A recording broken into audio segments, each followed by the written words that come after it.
Progress.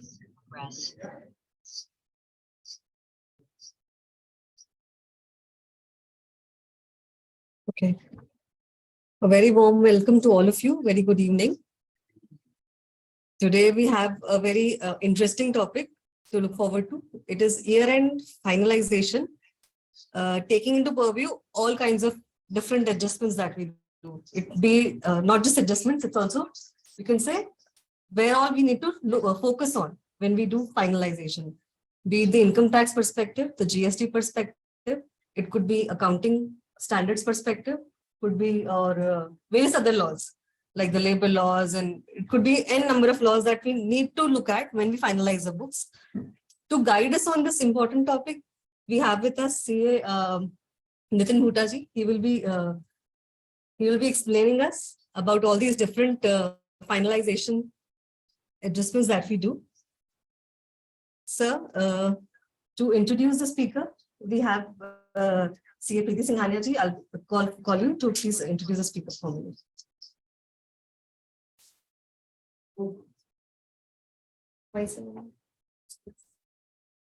वैसे बोल दो जी.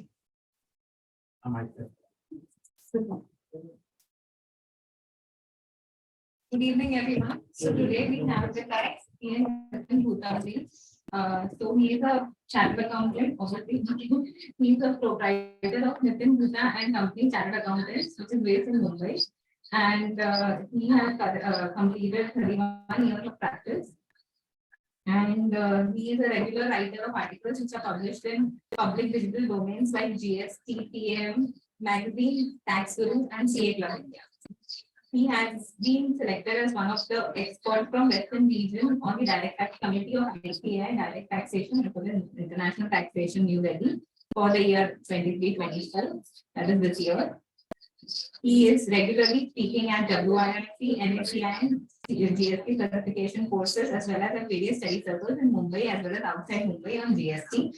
He was one of the analysts on WIRC for resolving the queries of GSTR 9 and 19, financial year 18-19, as well as founder member, honorary treasurer of Confederation of GST Professionals and Industries representing GST on pan-India basis.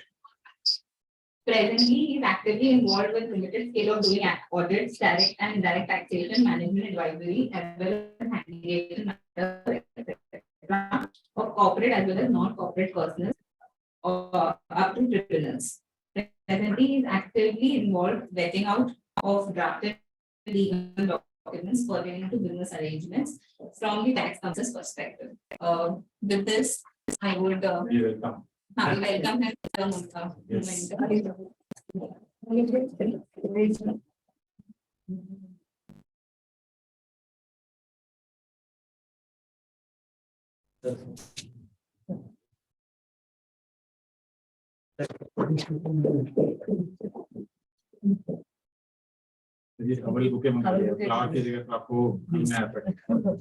Thank you.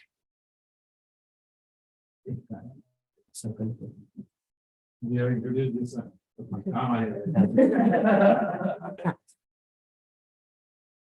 Yes.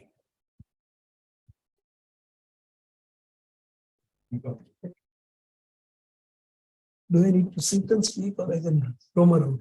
You can roam around. Okay. The floor is yours. If you want to roam around, we'll remove this. There's a. I'll roam around. So हम लोग chair हटा देते हैं. Yeah. Fair enough.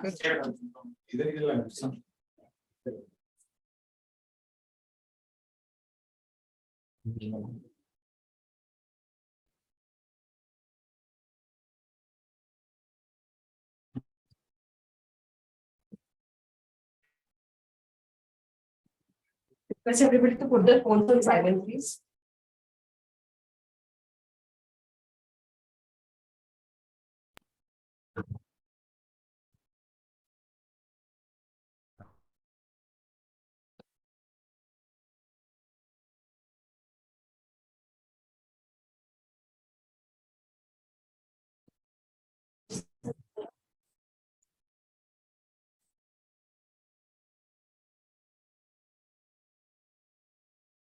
Good afternoon, everyone. Good afternoon.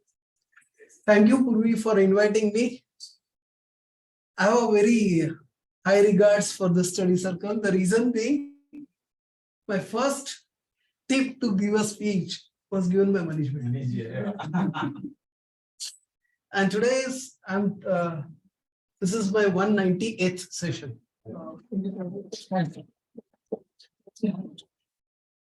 So the topic what we are going to discuss is the whole gamut of year-end finalization. And basically, when we look at the finalization perspective, do I have anything to add as a value addition for the participants who are attending this particular session? To my understanding, everybody knows everything. What I have tried to put together all the bullet points which a person should take into consideration when doing a finalization. So basically, when we look at the various aspects that we need to see is the technology. And when we refer to a technology, every one of you would agree that everything is digitalized today. Do we do anything manually today? Is it happening? To my understanding, I am doubtful whether we do anything manually today, but everything is done with the technology. So when we look at the technology aspects, a lot of data points are collected by each of the technology providers, with whatever, whether we use the office systems, whether we use the payment gateway, or whether we use any other means of communicating with stakeholders in general. The data points are captured in every system, please. Everywhere it is captured with your IP address. So transactions can be easily mapped by the technology using the modern technology in the optimum manner. And that is what is happening. Look at the growth in the collections of direct taxes and look at the growth in the collections of indirect taxes. Why there is a growth? One is the aspect is it is happening because of the data which is getting captured and everything is transparent. Can we think of, like, let us senior people are also here. I don't know how many of them would be technologically comfortable today. But each one of us have adapted ourselves to the technology. Am I right? Yes. Do we have a choice of not adjusting to the technology? No. So my all around technology, transactions, documentation, trade. And based on that, this topic is being built up for the purpose of the discussions. Typically, each of the speaker will give you the disclaimer in the end, but I would like to give it in the beginning. Whatever I will say, that is my personal opinion. I may be correct or I may be 100% wrong. I would urge each one of you to read the law and then take a decision whether what I am saying is right or wrong, and then apply if you think it is feasible. And if I give you any example and which are similar to your clients, then probably it is coincidentally I'm discussing such an angle. But I have no intention to disclose anything in the public domain. Let me say here, I'm not here to prove myself today on this intricate topic of year-end finalization, but I'm here to improve myself. Probably why I will improve myself if you people interact with me and educate me. So I'll be learning more than you people will learn. That's for sure. That is my personal interest. The whole presentation is broken up into the multiple segments: foundation, GST compliances, accounting compliances, income tax compliances, international tax compliances, independent auditors report compliances, ROC compliance. Intentionally, I have not touched upon the SEBI and Ind AS in the discussion part, because when we look at the large size companies, they have enough adequate team of members who can take care of all the documentation and the compliances part. So I have not touched upon that angle at all in this. I may make some references wherever it is applicable. And in the whole of the discussion, I am intentionally not touching upon the litigation part, because this topic is not meant for the litigation. There are some people who will say year-end finalization is basically meant for the clients or their team members. Is it applicable to us? It is applicable to us in my understanding. The reason being, we are the advisors to the client. We may have a different roles which we play, either as an advisor or as an auditor or as a whatever our relationship and the scope of services that we have. That would determine what role we need to play. But let me start with the foundation. This is a chessboard. When you look at the picture of a chessboard, what do you think? What should be the objective of bringing the chessboard in the session of year-end finalization? What does this mean? Can anybody tell me why? I'm going to ask a lot of questions. Let me tell you before I further proceed further. I have 3 sets of questions. Everybody. Format number 1, slow poison. I will ask the question, and if first person cannot answer, it will go to the next person. And then third. That is the first format. Second format, heart attack. I will ask anybody. And that person has to answer. And third is bubbly popcorns, which is a very easy question. So typically, participants will not ask me the questions. I will ask the questions. So that is the change in format. So basically, you have to adjust to that particular format. You don't have a choice. And I don't have a choice of accepting the questions. Though you can ask me, no problem. I'll give you the answer. You have to give me the answer. And one more thing, if you ask the question, you need to have the answer. That is what my boss told me. If you don't have the answer, then there is no value to that question. It can be wrong, no problem. But you have to have the answer. So tell me, what is the objective of putting the chessboard in this particular presentation? Can anybody tell me this? Strategy. Okay. And more? Changing one thing. Changing. Applications of mind. Very good. Next. We're changing one thing. There are various implications. Yes. Okay. Focus. Focus. What if scenario? Pardon? What if scenario? What if? Yes. Where you could get trapped and not to get trapped. Very good. Strategy. Strategy. So strategy, trapping, what if, change of application of mind and whatever.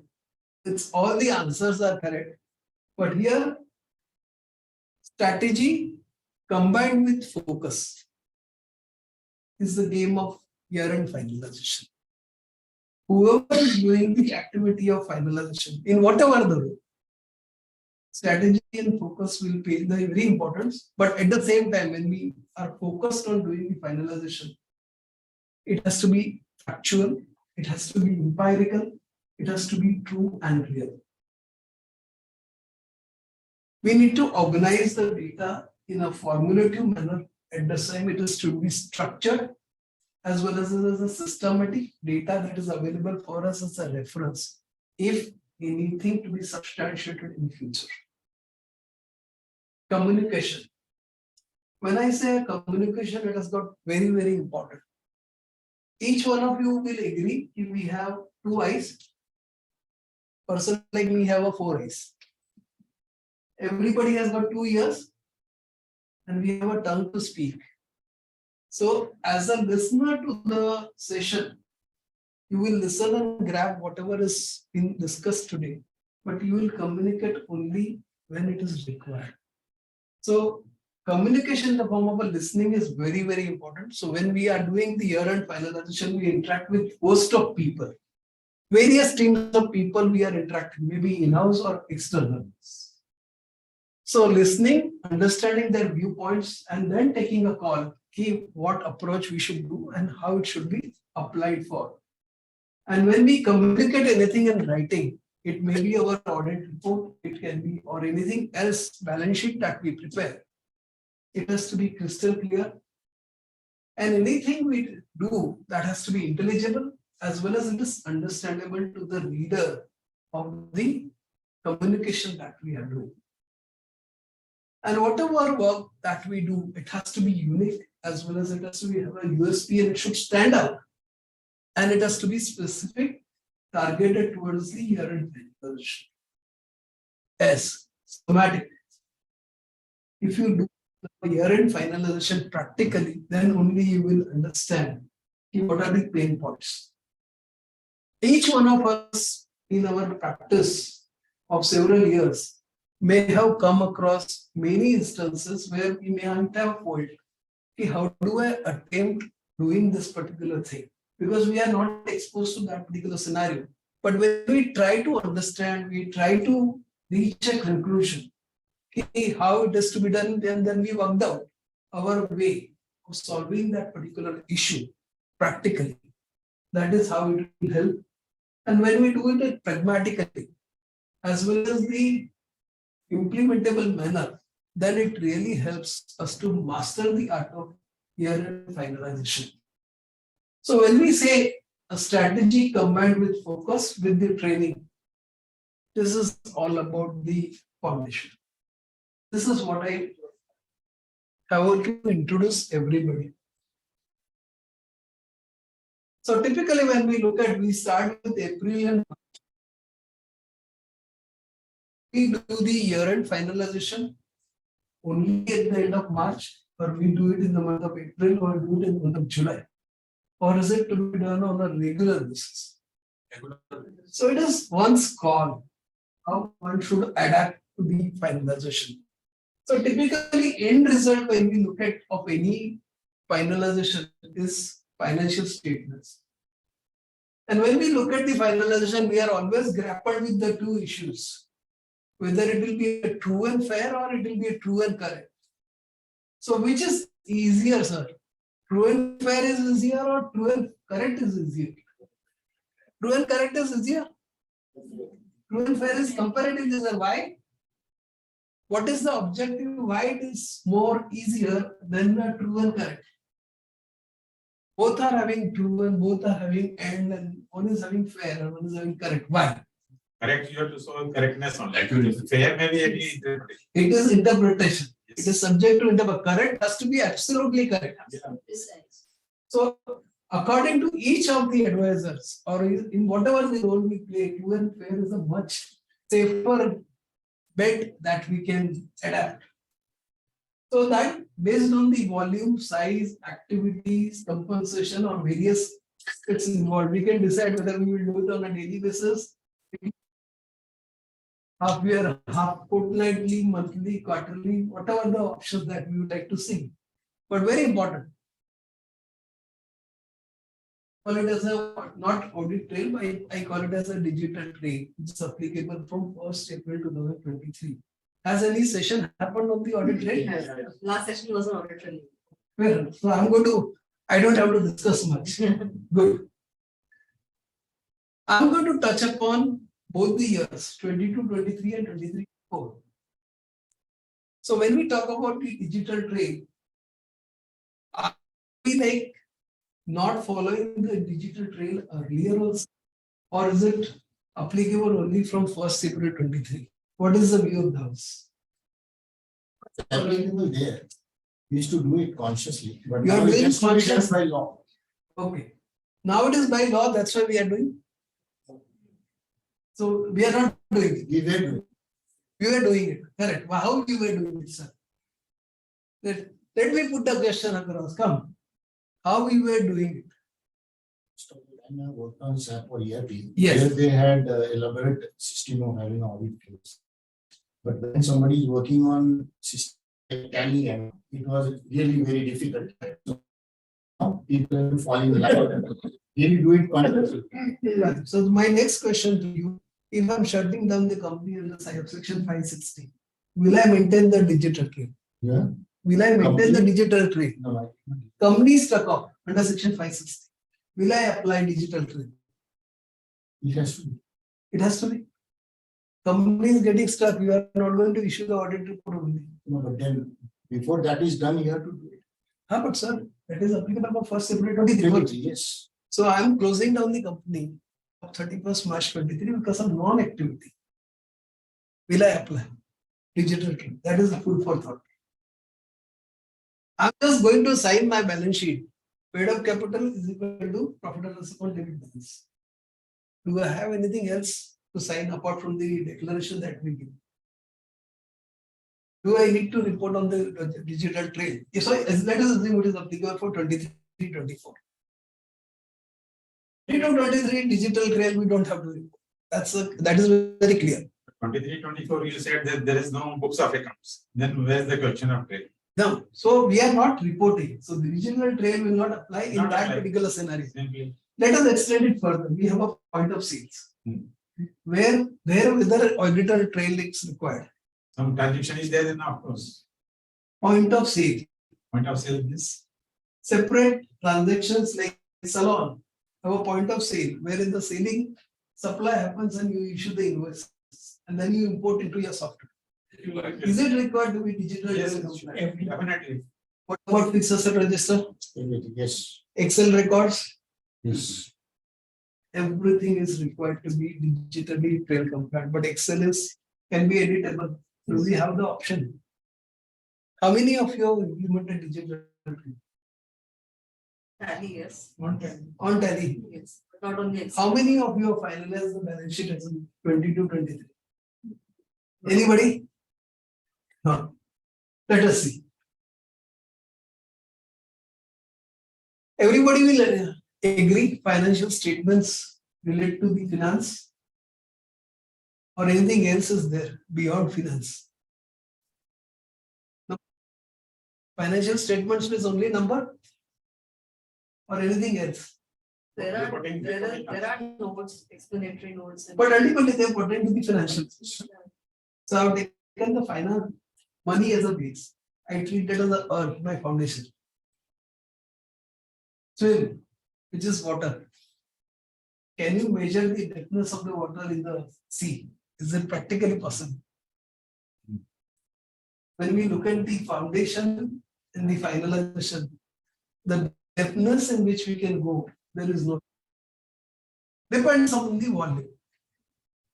So source from where we procure the data and the information and statements and documents that we gather. Wide, expanding, enlarging, and exhausting.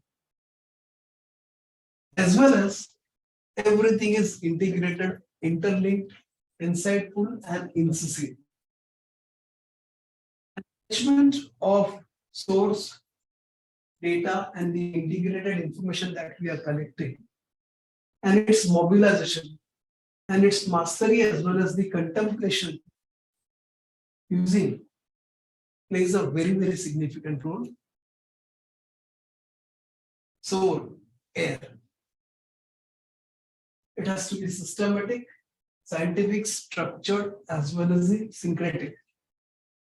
Organized, whatever the data that we are presenting to any stakeholders, owners is the people who prepare such a data. It can be any role. It has to be orderly as well as omnibus. Annual returns, why I have touched upon, because most of the people are familiar with the GS concepts. That everything needs to be aggregated. Whatever the data that we are providing is correct. It is accurate. A reconciliation statement, explanatory, explicit, and extensive. But for doing the finalization, we need to have a fire in our belly. Then only we can do it. And at the same, if we do everything systematically, sky is the limit in which we can get the success. That is my personal view. You may call this as the 5 basic elements which everybody is familiar. I have used that concept in this foundation to build. So ultimately, end result is financial statements. Digital data. Today, tell me, most of the things are done in the, we use the cross-border transaction in a very systematic manner, being with the, other than the domestic. 10-15 years back, are we doing international transaction in a casual manner? Today on a credit card, we spend money by just punching our passwords and the numbers as applicable, which we were doing 10 years back. 10 years back, how many of you did international transactions in a day-to-day use? Have you done? But today we are doing almost every day. Agree? So basically, the flow is financial statements. When we look at it, has to be from an indirect tax perspective, direct tax, accounting, auditing, and reporting, and other laws which are correlated with the laws. And documentation is the key. If you have perfect documentation, then you are safeguarded in every manner. Because in future, everything would be linked to a documentation. If your documentation weak, there is a trouble. But if your documentation is strong, you are succeeding at every stage. Unless and until you do something which is incorrect. That is another game altogether, but we are not discussing that part. So let's look at the GST compliances. This is which I'm going to discuss: the registration, method of accounting, RCN, peculiar accounting scenarios, reconciliations of outward and input tax credits, inventories, GSTR 9 and 9C reporting issues, interest under section 50, documentation, invoicing, disclosures, and applications of other compliances. This presentation will be circulated to all, so don't worry. So let's look at the first scenario. Everybody is familiar, I assume everybody is familiar with the basic definitions under every law. I need not discuss. But aggregate turnover is widely used term in GST, which everybody agrees. What is the limit? 20 lakhs, 40 lakhs, 1.5 crore, 2 crores, 5 crore, 10 crore. Correct? For a different purpose. I'm not discussing what we are doing. But let's take a, do we have any person who is dealing with the jewelers? You are dealing with the jewelers. Are they registered for GST? Yeah. Very good. Have you come across any jewelers who are not registered for GST? Very, very basic question. Maybe small shop one. Very small shop. So when we look at a small shop, they are using the social media left, right, and center. They say we sold a bangle which may be worth 3 lakhs per piece. Still, they are not registered. So here the question that comes to my mind: can such suppliers need to register mandatorily? They may be showing a turnover of 18 lakhs or 36 lakhs. They're saying we are selling goods, so we'll consider 40 lakhs.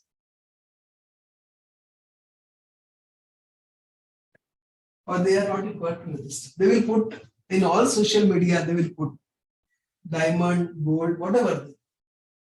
Don't take offense here, ladies member. It's a very fond of you. But all of you will agree, this is the industry where the maximum transactions are done in cash. Maximum. Let us assume that they are not registered. For the moment, let us assume that their turnover is less than 40 lakh. Though I don't accept that proposition at all. If an advocate is handling some litigation matters for them, they will raise an invoice on them. Do they require to get registered compulsory? They are supposed to, but since they are not registered, they don't pay also RCN. So again, there is a leakage of it.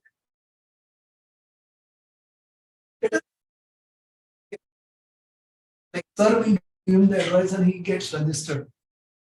If he pays the RCM liability, can he get a credit for the same based on the payment?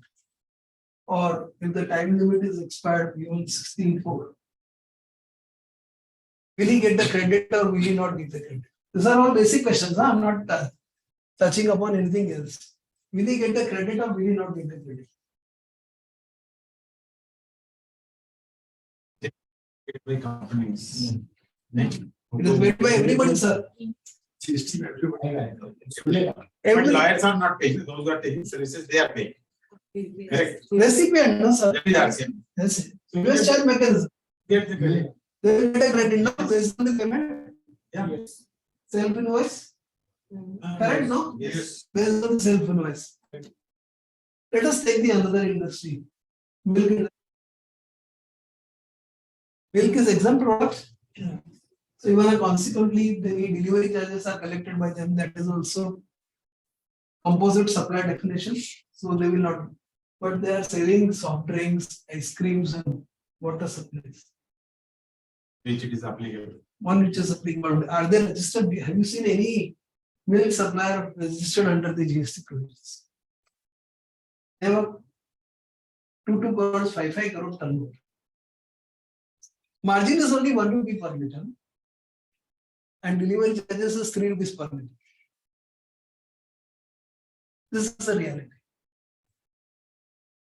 Another example, vegetable vendors and suppliers. Daily cash business. Now everything is done online. Many people feel if I deposit the money in the savings bank account, it is not subject to GST. Is it true? But there is a lot of people have that conception.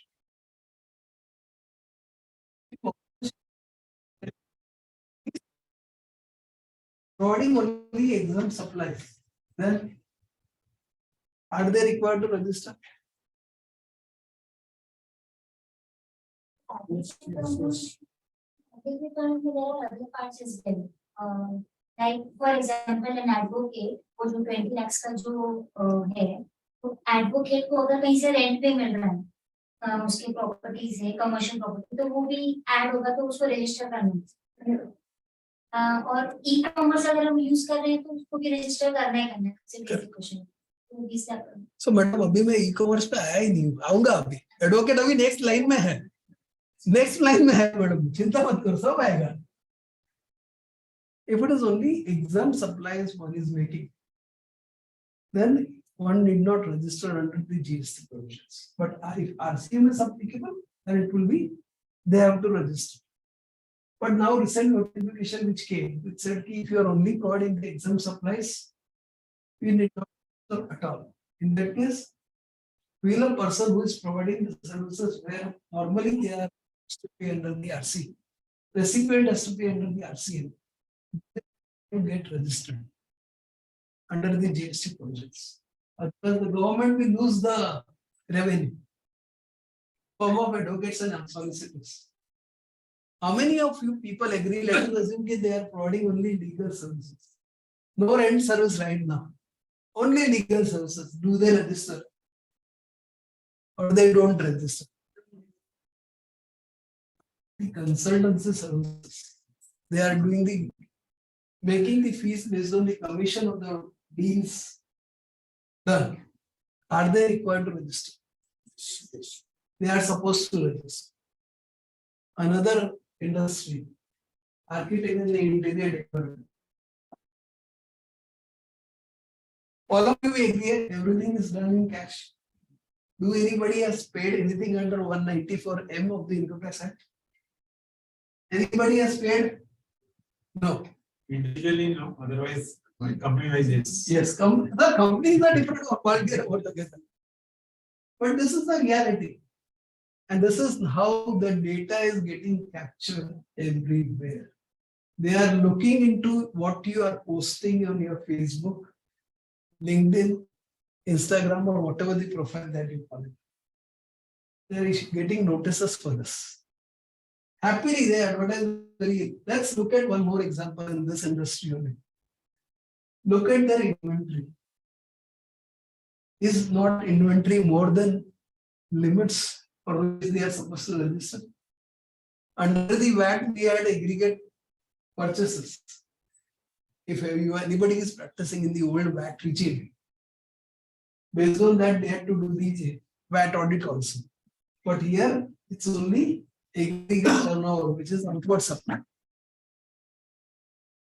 So if I look at the inventory or I look at the insurance documents also, Baylor will insure for 2 crore, but on their inventory, they will show the stock of only 10 lakhs or 5 lakhs.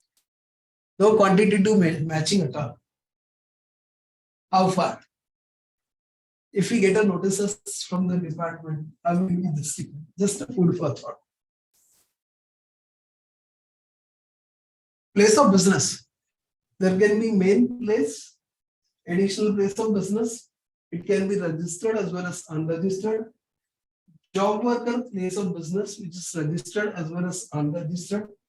Branches, division, registered or unregistered. Possible, no? How many of us compare the details given in the ITR or a tax audit report, or the MCA or a shop and establishment or a labor law or any other law? Do we correlate the data? We are reporting the branches detail in the tax audit report form number 3CD. Do we correlate registration certificate? How many of you do this exercise? Let us say if the place is unregistered and some invoices are received on that place, can ITC claim is permissible under section 16? Why? Why not possible? Just because it is not registered. ITC is not admissible. Where it is written? Where it is written? Written is permissible also. Other way around. No, sir. Outward supply, we are paying tax, no? It is a procedural lapse, no? Where it is written? Register. That is a different story. But where it is written, the ITC is not permissible. This is permissible only the place of where the registered billing is in that. Yeah, so it is registered. or it is the address is given main place of business as section 285, and supply is made at the unregistered place. Does that mean मतलब bill to ship? bid to ship is allowable in that. It is possible, but why? If unregistered place is not there, what we recommend, register it today. You may get exposed to 125 penalty, but do register. At least you will safeguard. I have done. I missed out. It's a procedural lapse. You can get it after it. There is no loss to you. Let us another take an example of Purvi because she has invited. I will take her. He is owning 3 properties. One is Mumbai, say Andheri or Pedal, wherever. Chennai and Delhi. And she is like flourishing chartered accountant, making millions of money, huh? Though I don't know. It's a different story. Still in Mumbai. She is giving a place, premises which are in Chennai and Delhi to a person on rent. In that case, is she required to register in Chennai also and Delhi also? Let me give her the benefit. She has a property in 34 states. Will she register in every 34 states and do the GSTR 9 and 9C every month? Future, I'm taking out a future. GSTR 9 to be filed every month. Imagine what will happen. GSTR 3B and GSTR 1, because GSTR is very simple law. No? Is she required to register? What is the view of the house? Is she required to register in 2 states or 34 states and do every compliance? What is the view of the house? When one state is the registered, need to register, then it will be. If one place is, say Bombay. She is registered in Mumbai, no sir. तो फिर चेन्नई में भी करना पड़ेगा, गोवा में भी करना पड़ेगा, क्यों सर? क्योंकि रेंटेड प्रॉपर्टी इनकम आती तो ऐसे होल इनकम तो टर्नओवर क्रॉस हो जाता है उसका मैं वो तो टर्नओवर सर वैसे भी बॉम्बे में रजिस्टर्ड है, इवन स्टेट वाइज 200 करोड़ ऐसा ही उसका इनकम है स्टेट वाइज रजिस्टर्ड है इन द जीएसटी नॉट हाँ, तो फिर हर एक स्टेट में करेगी she will file GST and one every. What about Puri? What is your view? मुझे तो 34 प्रॉपर्टी से सुन के टेंशन हो गया। 3 बोला 10% दिया खाली। 34 भी आ जाएगी। आ जाएगी।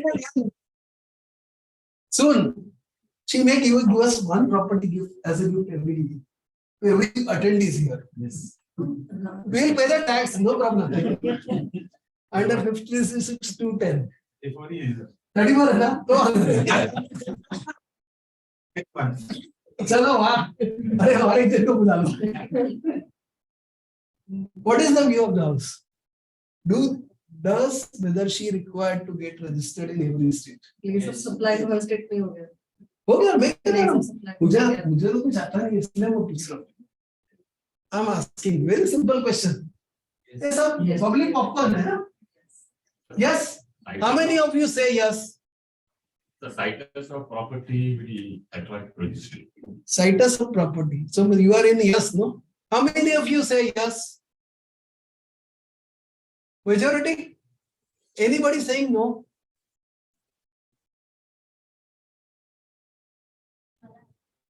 वो तो बड़ा ऐसी अलग है मैडम, वो तो इनपुट सर्विस डिस्ट्रीब्यूटर है, खाली सर्विसेज के लिए, वो भी आएगा, टेंशन मत लो, मेरा नो है, तो whether I am correct or all of you are correct, speaker is always correct, no?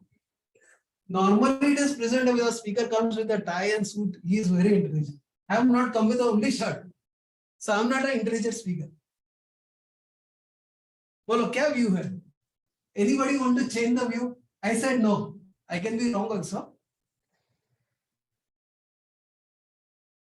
And I, because I have to finish the presentation, I will continue otherwise till 9 o'clock in the night. Anybody want to serve the, would like to change the sides? Yes to no, no to yes. Let's look at the answer. Read the provisions of section 9 of CGST, which defines when the levy is to be collected and how it is to be collected. And same language is provided under section 5 of IGST. And this is the flow in which you should read. See how the transaction will determine. Section 7, 1 of the IGST defines interstate supply. Section 12 of IGST determines the place of supply where both the parties are Indian. Section 30 when both the parties are India and outside India. So we are concerned since the property is in I will give her a property in Mauritius, it will come. So then we'll touch upon section 30. Section 22 of CGST says person liable for registration, and section 2 subclause 71 of CGST and section 215 of IGST says location of a supplier of services. She is a supplier of service which everybody agrees. Where she is based? Mumbai. Test to be applied. Prime test is section 285. Place of business. Is she carrying on business in that particular state of Chennai and Delhi? No. If she is not carrying on the place of business, there is a question of she registering in the individual states. Providing services on. She is providing. In that case, every chartered has to register. No, we have a client in Delhi, Rajasthan, Kolkata. Are we registering every state? What is the purpose of IGST? It's a transfer of credit, no? Seamless credit. How seamless it is, I don't know. But it is expected to be seamless. But is it? Is it seamless? Let us look at if it was a property in Mauritius. It is outside India. Question doesn't arise. Under income tax, she will do the report that income as a taxable and claim the benefits as a people. That is the different story. Is this concept clear? So please test. Is the supplier is doing a place of business? Let us extend it further. She is having in Mumbai and she is fond of, she starts the office over there. And she has another property also, which she gives on a rent. In that case, she is registered in Chennai. If it is residential property, she will report it as exempt supply. If it is a commercial property, she will register B2B supply or B2C as the case may be. Please understand very, very clear. So that is the way you should look at the transaction. Another very peculiar case in registrations, most of the registrations are cancelled, not filing of the returns. Then they are suspended also, they are revoked also. So when the registration is cancelled or suspended, can we raise the tax invoice under section 31? No. But if it is revoked, can we raise? If the registered taxable person is expired, can he raise the invoice? But saying it is, they can raise the invoice. There are people who are doing it. Sir, ऐसा हो रहा है. Legal. They are using the deceased person's number. ऐसे कर सकते हैं. It is actually wrong. Recipient cannot claim the input tax credit also. In that case, where there is a question of legal head, one has to transfer the ITC by filing ITC 02. And if it is revoked, then one should file all the returns and issue everything compliance as per Rule 23. That is to be taken care. Recipient getting the benefit of the ITC because of the time limit as per section 16 and 4, that is a different altogether angle. But this is what the basic things we should look from a registration angle. Another example, in GST, anybody following cash system? Mercantile only, no?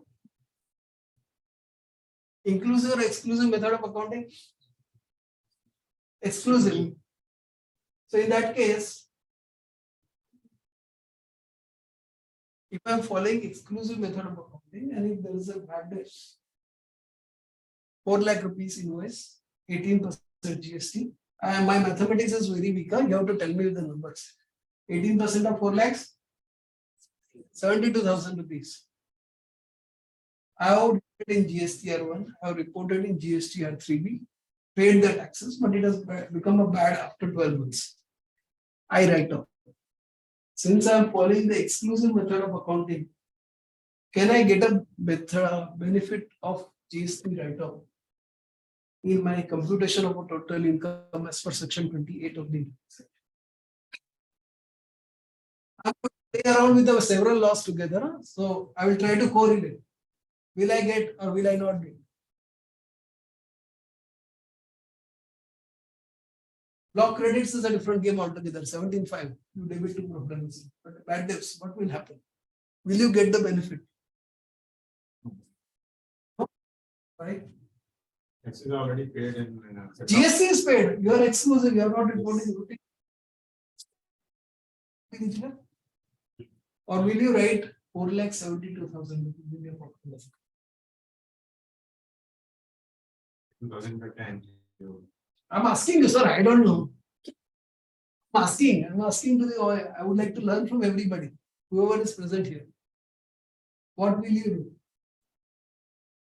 Most of the people will claim it as an expenditure. The TDS kata hai, so another angle. Related party transactions. A is 18, 48 to B. Definition is wider under GST, company law, or income tax. Which definition is wider?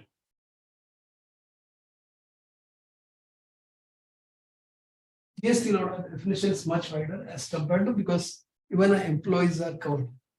And other transactions, schedule 1, 2, and 3.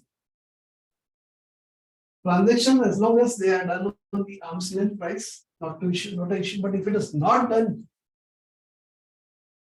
pricing, then section 15, read with the rules, will come into the picture and you have to pay the GST of the deemed consideration.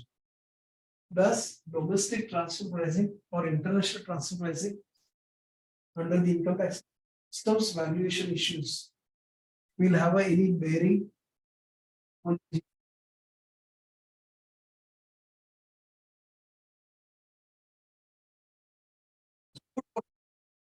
customs valuation will have, we will touch upon in the next slide. I'm not touching right now, but customs valuation will be pertaining to the imports or exports. Export is the outward supply. Will it have a bearing? Domestic transfer pricing, international transfer pricing, whatever you do on the income tax as well, it's got no ramifications on GST at all. Valuation of inventory, section 15 or section 145A of the Income Tax Act or ICDS 2 or accounting standard 2. Does it have any bearing on the GST compliances? No. Section 15 will come, no? It will have the bearing, but does any bearing is there of 145A ICDS 2 or accounting standard 2? Any bearing? It has got no bearing at all. So if I look at the ramifications of this related party transaction and the valuations on transactions related to related party transactions, transaction with the online pricing or valuation will have a bearing on section 16, but domestic transfer pricing, international transfer pricing or 145A or INC, it is only adjustment under the income. It has got no issue at all as far as GST is concerned. Please remember one thing very clearly. Concepts of GST and the income tax cannot be brought into each other. There is a very limited interplay. But both are extremes. One is South Pole, another one is a North Pole. Anybody has done a bank audit this year? Yeah. Very good. Typically, when we do the banking audit or a financial other, they have a lot of advocates team, right? The registration of a charge. Or will very happily debit to the bank charges. So in that particular case,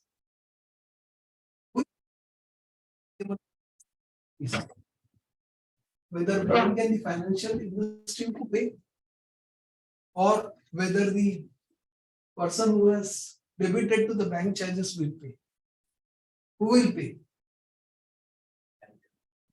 Bank will pay. How sir? Bank will pay correctly. I'll say it may be correct, but there is under one particular scenario. Which scenario? I want that answer.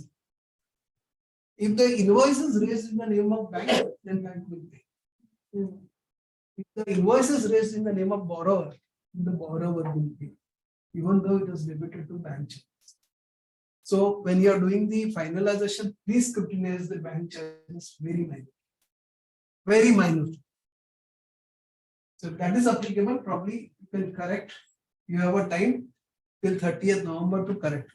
But earlier the better, because you will save in terms of the interest cost. Think from that angle. Another ACZ and maybe IFSC. So person is making a supplies manpower to either SEZ or IFSC. Whether they will pay under the RCM or are they treated as a zero rated supply? Why? SEZ is located in India only, no? Located in India. Manpower supply is subject to RCM, right? Non-corporate providing. Yeah? Corporate will charge under the forward charge. That's the difference. We are talking about a non-corporate SME segments. What will happen?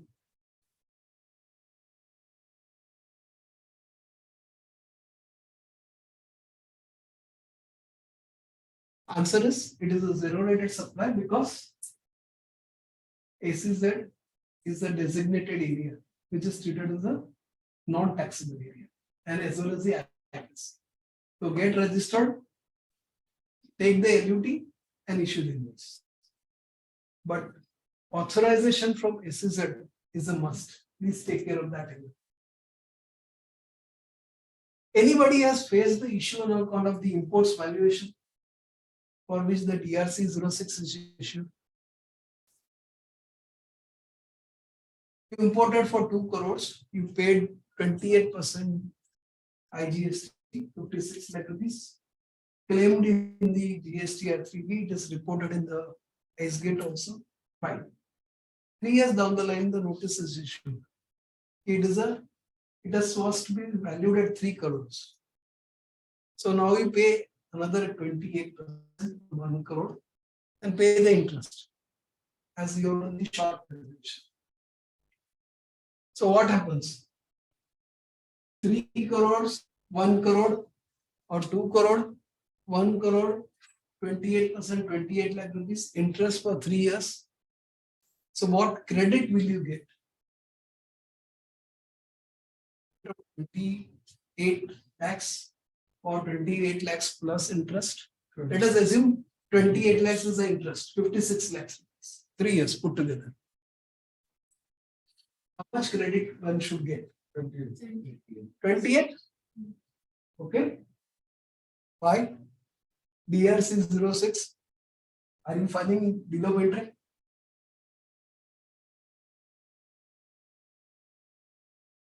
You may be correct, I may be 100% wrong.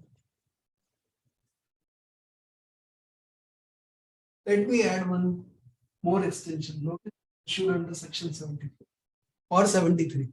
73, 74. Show cause notice.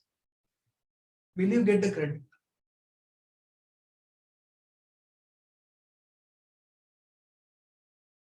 What is the base of claiming a credit? Below entry or a tax invoice or a debit note? Correct, no? So when you are paying from 6, is any of that such a document is available to you? Or DRC 606 can be treated as any other document which is eligible claiming the input tax credit.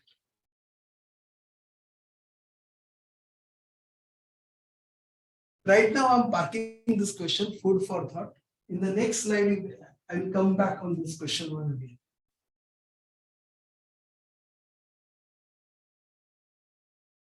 Very interesting result. Please pay 100% attention. Sir, what is your name? Rajendra. Rajendra sir is an expert on computer software. He has a company B which is located in India. He has got an order of providing the services which a company is located in United Kingdom. But sir is able to provide the services only to the extent of 30%. 20% he has a friend in Singapore. He said that who is helping a company called C. Company D is another friend in Australia who provides 10%. All are unrelated parties. There is a relationship of a friendship. No related party. Blood relation is not. So he has requested company A to pay 70% to his company B in convertible form. And he has also requested the 20% you pay to company C in Singapore in convertible foreign exchange and 10% to company D in Australia in convertible foreign. Is this facts clear? Any doubt on this? So now question is, if his company has filed a return for GST R1 of 50 crores under LUT, he has not paid the GST.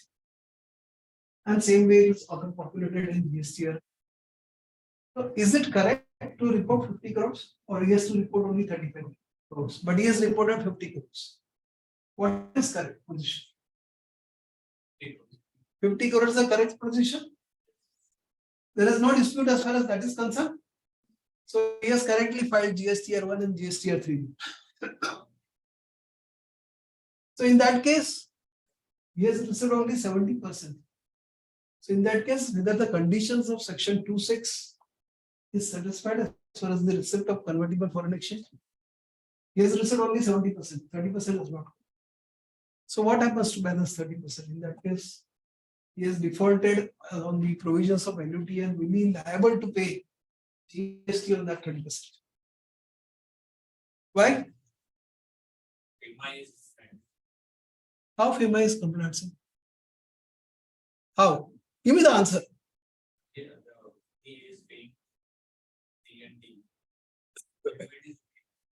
Payment is okay, but where is it? It is not come. It was supposed to be paid to company B, no? They have paid, but can it be treated as a receipt of convertible foreign exchange? Why? Under what rules, regulations?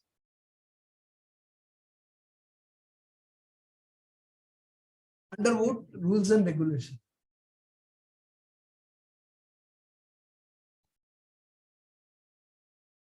Let us assume in that case he says, "Okay, let me issue the credit note." And then company B and C will raise a invoice on company A. Is that correct? Let us, though all of us have agreed it is to be declared for 50 crores. Let me ask anything further. Is it possible? Is it correct? What is the relationship between? Relationship it is between B, C, and D. Is company A concerned with that? So credit note is not possible. So in that case, what happens to 30%? Is there is any exposure to company to pay RCM on company C?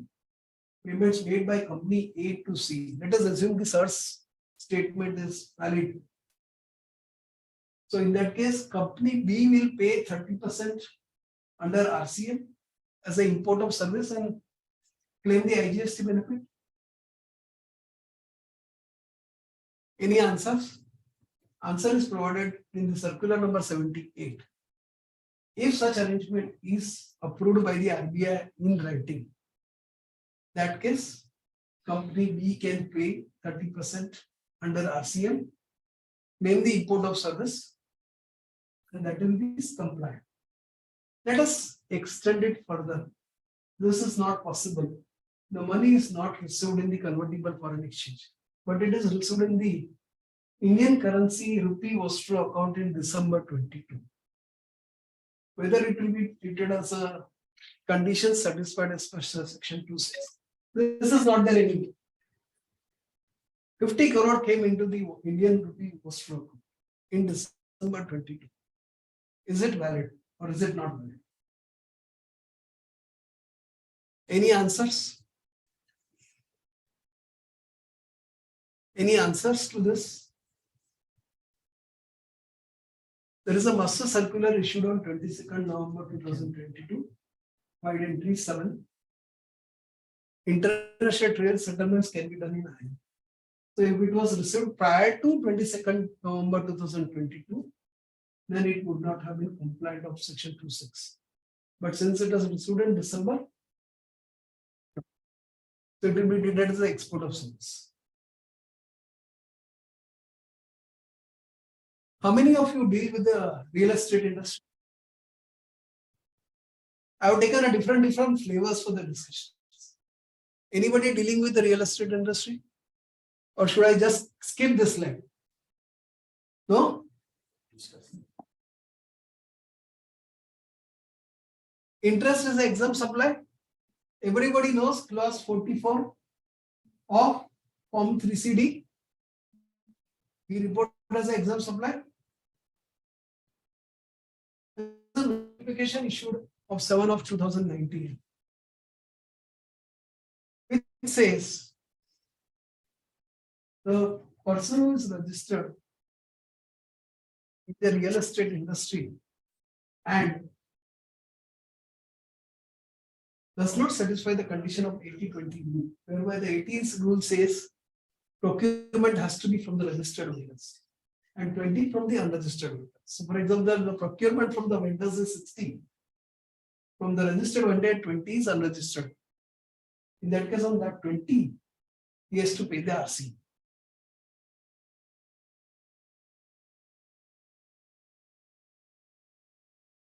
So interest on money is, interest is an exempt income. It is an expenditure in their profit and loss account. So will they pay? Will a builder pay? Here what we are recommending to our clients, real estate.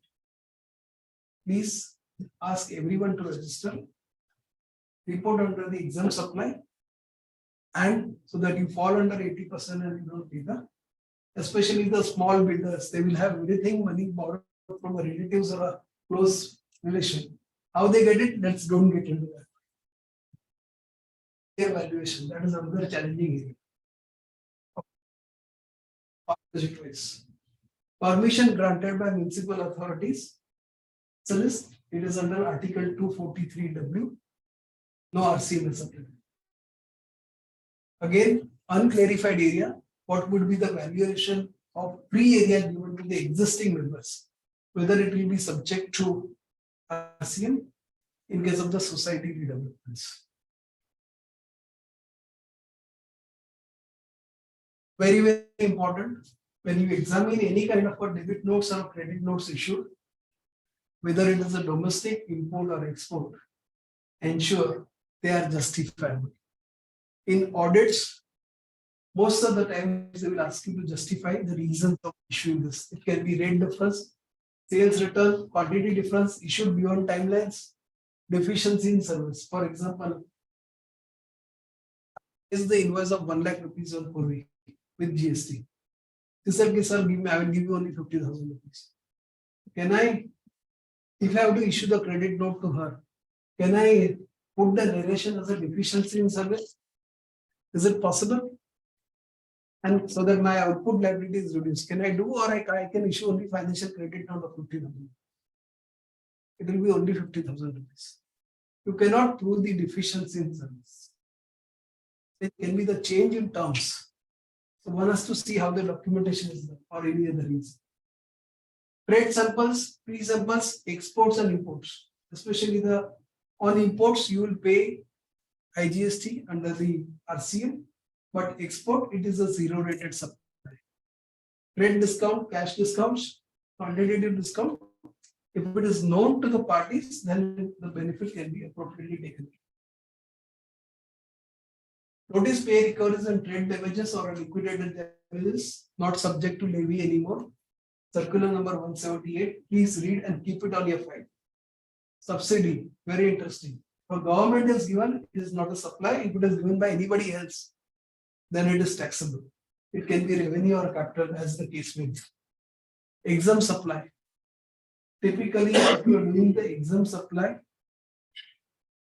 we recommend person to get registered under the GST provisions and supply under the NUT. Whether ITC to be claimed, that is a different story. Secondment of employees, reimbursement, GST is applicable as per the Supreme Court judgment. But when we look at the reimbursement of expenses, please always examine the place of supply. For example, your client staff has traveled to London. They have stayed in London. They have taken the conveyance in London.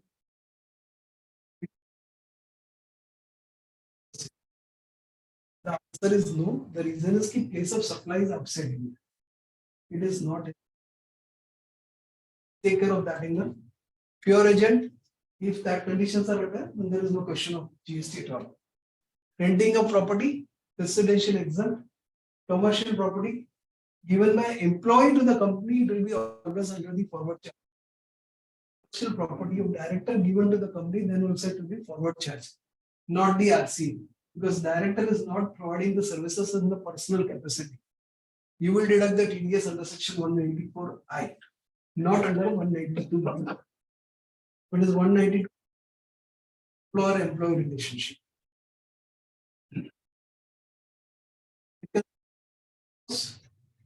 Monthly, quarterly, half-yearly, yearly. If you have not done, do it early. Complete that in the month of April. Any changes are required. One vis-a-vis books of accounts. 3B vis-a-vis books of accounts. One vis-a-vis 3B. Books of accounts vis-a-vis GST are 9.4 or 9.8. Books of accounts vis-a-vis 9C. Can we prepare a 9 and 9C table on a monthly basis? Is that possible? It will help us if we do it on a regular basis. We are reporting HSN codes in GSTR1 and table 9s, table 17. But all procurements we are getting with the GST numbers. Can we report in table 18? Though it is exempt. For 22-23, there is no clarification as yet. But we are having EVA bills also. Can we report? In my personal view, we should tell our clients to capture the HSN and the service accounting code for the inward supplies also, because in future it will be compulsory. Books of accounts vis-a-vis the TDS deducted under section 51 and 52 of CGST Act. There is no time limit for a TCS. You can file returns anytime. There is no problem. It goes to your cash nature. But your supply should be reported appropriately in GSTR1 and GSTR3. Some of our vis-a-vis GSTR1, 3B and EBNS. How many of you do the reconciliation of 3?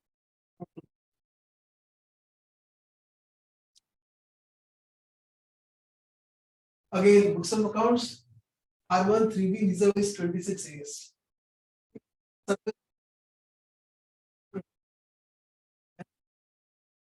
194Q or TCS collected on the sale of goods will appear in 26 years. Tax audit reports, again the correlation. If there is a transfer pricing audit report, consider ROC and your returns.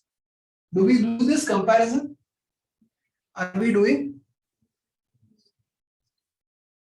Listed companies publish results is available in public domain. Correlation is required. Government has got all this data on their dashboard. Please, whatever is reported in independent auditors report vis-a-vis the books of accounts. Directors report also matter. Nowadays, under the MCA,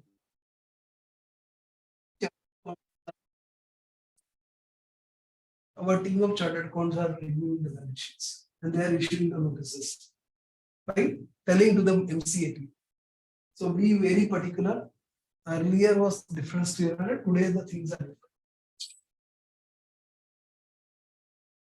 Division or each branch and division similar exercises.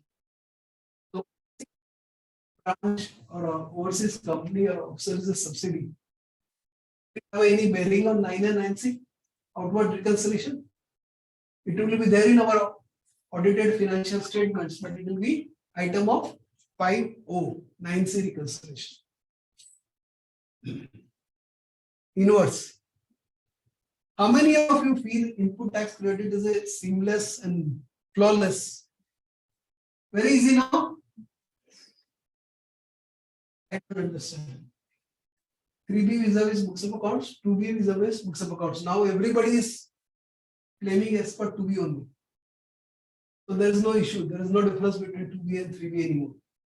But the invoices of worth 10 lakhs or 1 crore, in which 18% GST is based, but it is not reported in 2B till 30th November 2024. What will you do? Will you lose that credit or will you not lose the credit? How will you claim for it? But he is not reporting. What will be? 30th November, when I say October return, huh? So October return we have to file by 20th. So 20th November is the last day, not the 30th November.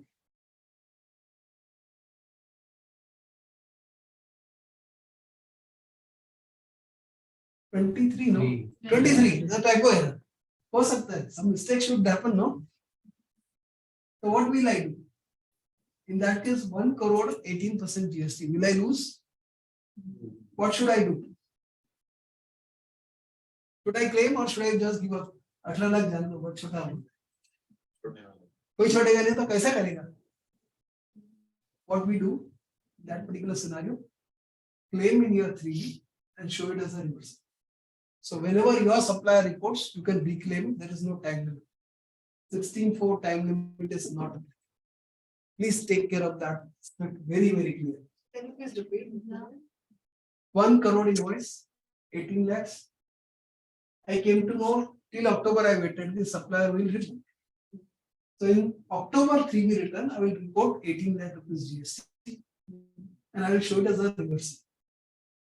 So I have not claimed. Not claimed. Yes. And then in future, for example, he reports in January. It will appear in your 2B. Then Directly claimed. What if the 3B is quarterly, then by September? September, that is QRNP.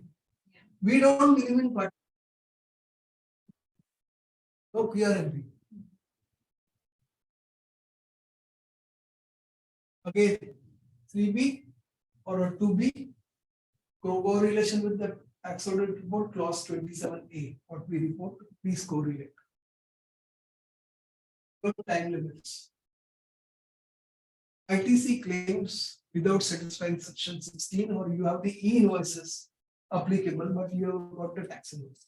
Can you claim the input tax credit?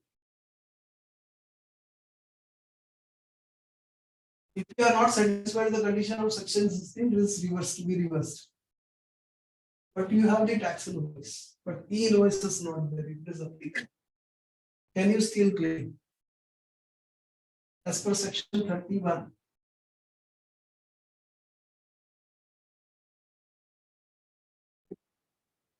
Or you can claim. Can supply imports and goods, custom valuation which I had reported earlier. DRC 06, section 73 and 74. Whether it can be claimed. In my opinion, if the notice is issued under 73, you can claim. If it is issued under 74, you cannot claim. So it is why? Reason is, if you read the section, it refers only 3 sections, 74, 129, and 130. So you should see under which section the notices have been issued. And if the notice is issued under 74, and advancing the arguments, try to convert that into 73. In that case, you can claim. There is no loss to you.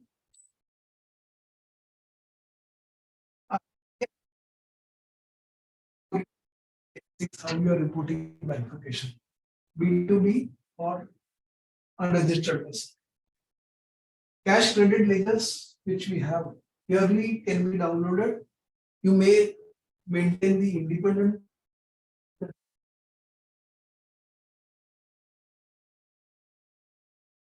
Whenever you are doing the reconciliation of 3B ITC, please reconcile with table 6, 7, and 8 of GST and 9.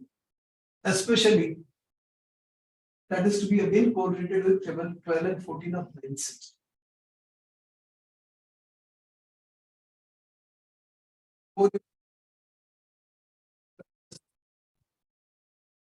Without IGST or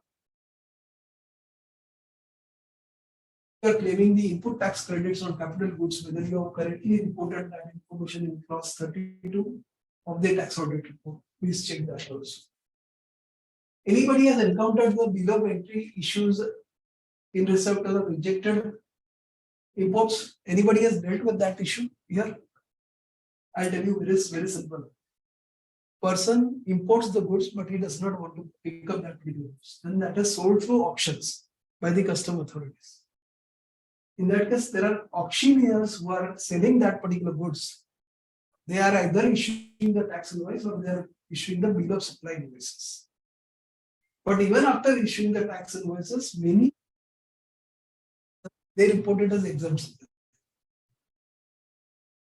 If it is reported as exempt supply, no issue. But if it is reported as a tax invoice, it has to appear in your B2B. That at the bill of entry, they will write your GST number. Fraud that is happening, which we have identified during our exercise. ITC claims without e-way bills. Tax paid under section 73. Whether it 73 possible. It is again 17 talks about only 74, 120. So you got to see which sections you are referring. But very, very simple. I'm into the hire business. I'm supplying my machines on hire. Machine value is say 5 crore, but my hire charges are 50,000 rupees. Where to generate the bills?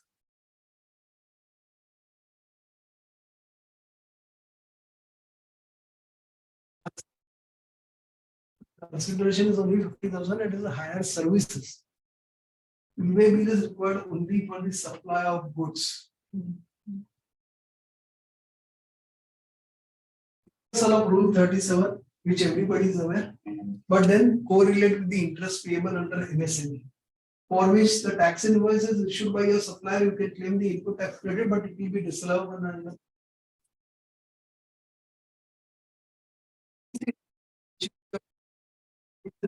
scenario and reclaim that reconciliation working is required. Probably would we recommend ICI to have a separate degree for the reconciliations.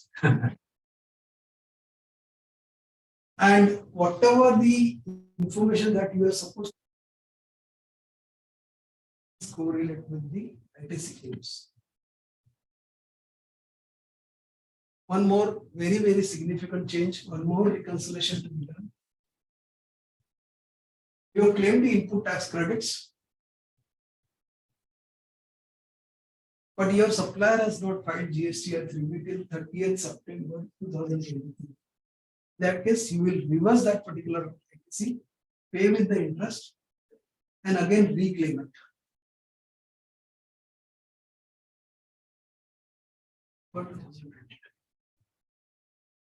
Another change applicable from 26th December, proportionate payment of ITC. See how many reconciliations you have to do. GST law is very simple law. Huh? Don't worry. Don't ask me how to implement. Huh? Ask me professionally. Yeah? Don't ask me. In the sessions, don't ask me.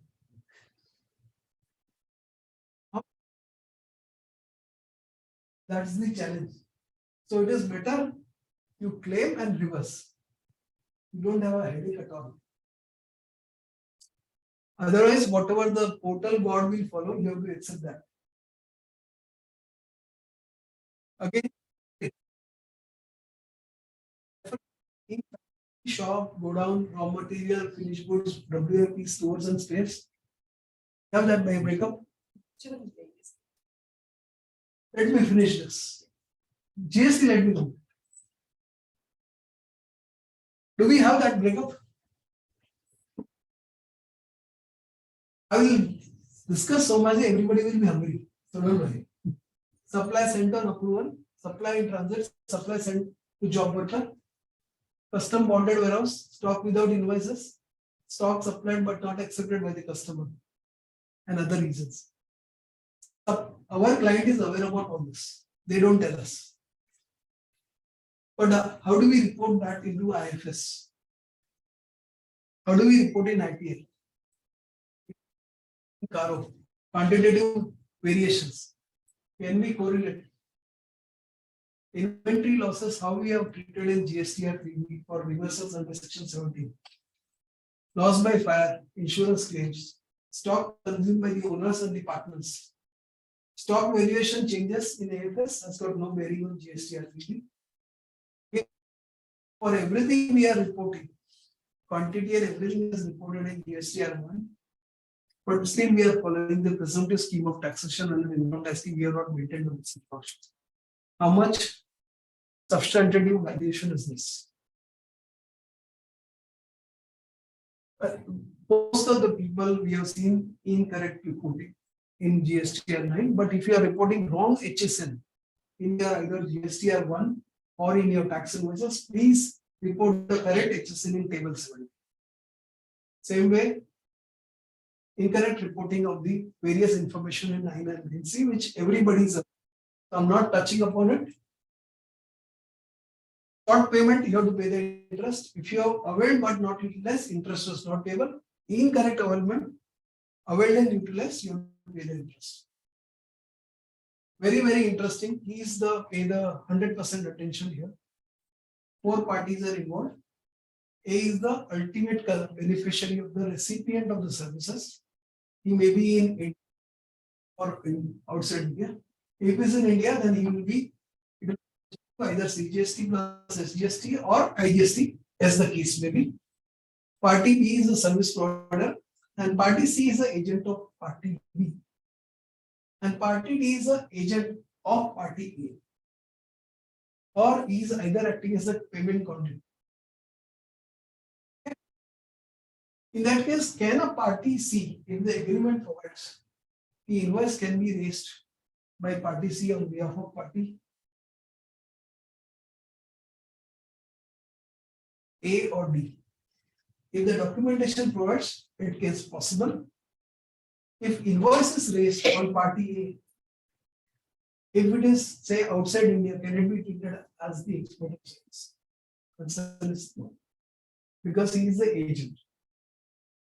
So it is preferably, if it is a buy.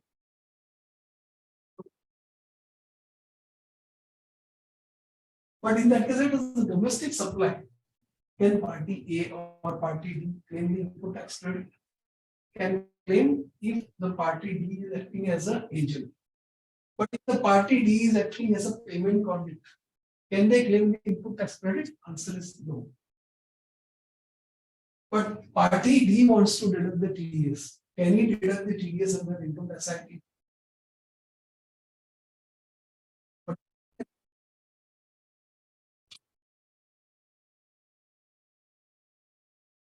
These are the various aspects, cross charge or ISD depending on the transaction, what can take a call. If there is a supply you have made, but it is not crossing the custom borders, will it be treated as export? Answer is no, because it does not cross the custom borders of India. Year-end closing milestones based on the services. Very, very important. This session was originally planned in March, but let us assume it is we are in the month of supply is made sent on 28th April.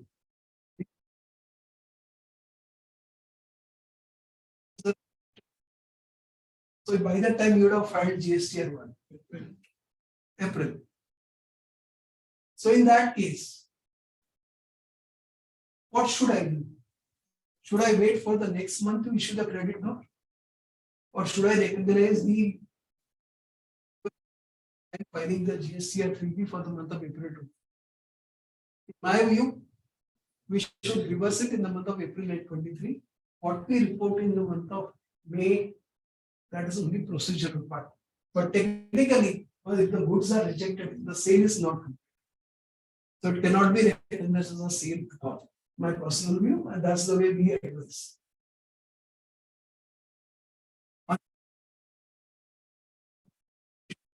Refund applications applied and rejected. Show cause notices with demands. Recovery notices. Anybody has entered 79? They are supposed to attach the immobile property first and then back as a last resort. Appeals pending adjudication. Excess outstanding on 31st March 23. Merger, acquisition, demerger, spin-off, slum sale, and inheritance. Minor changes. Aggregate turnover more than 5 crores, 6 digit to be reported, but we are reporting. Next time they will say you report 8. Why you can't keep on changing the systems again and again. Invoicing series, all of you must have done, though it is not compulsory. GSTR 4 annual returns, QRLP. Tran 1 and Tran 2 credits will appear in FY 22-23 based on the orders passed. Reversal of 37 and 37A, including comparing unpaid creditors. 42-43 exempt or capital sale of goods. Other reversal, ISD and block credits. Job work supplies ITC 04. If the turnover is less than 5 crore, then yearly, more than 5 crores, half yearly. Now entry reconciliations to be reconciled with GSTR 3B, puts to accounts and directors report. Addition of authorized signatory if applicable. If any litigations are become, please document the transactions properly so that you know how the trail is happening. We take a break. Thank you.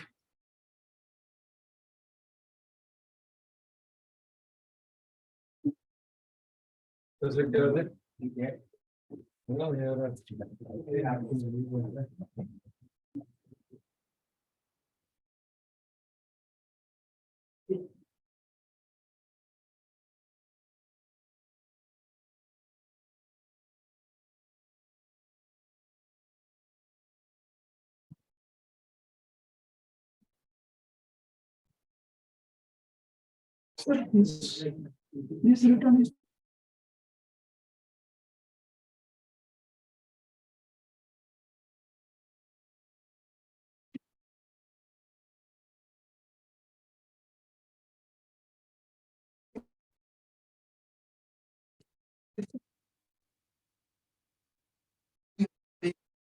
But the form is linked with a year,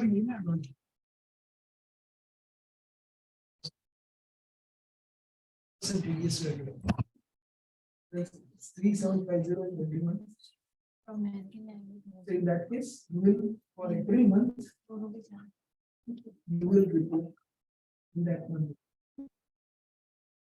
It reports. It is the possibility to. It is yearly. No, sir. It is we have done one of the things. Possible, sir. So. Break.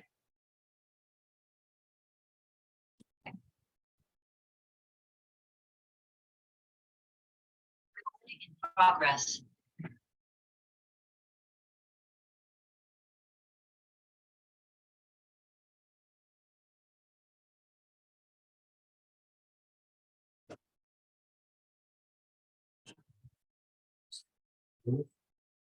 I think we were here out of answers.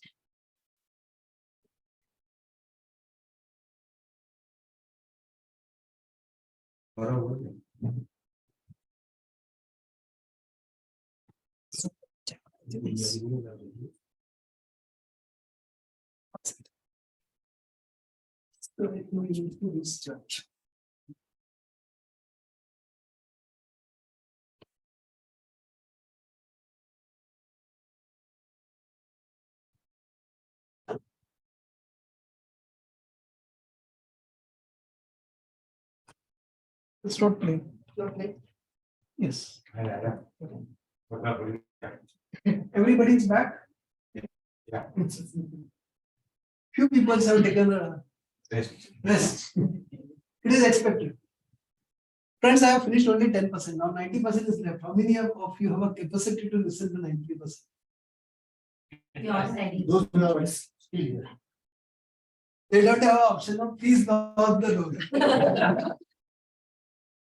Anyway, I hope I'm going in a reasonable speed. Yes.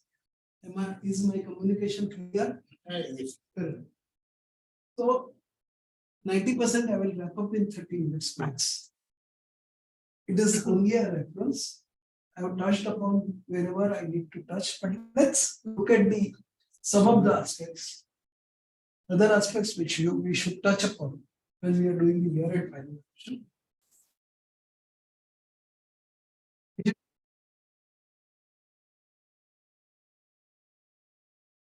Remember, you got to report in your audit report. Digital trail has been implemented from so and so date in the audit report of 20.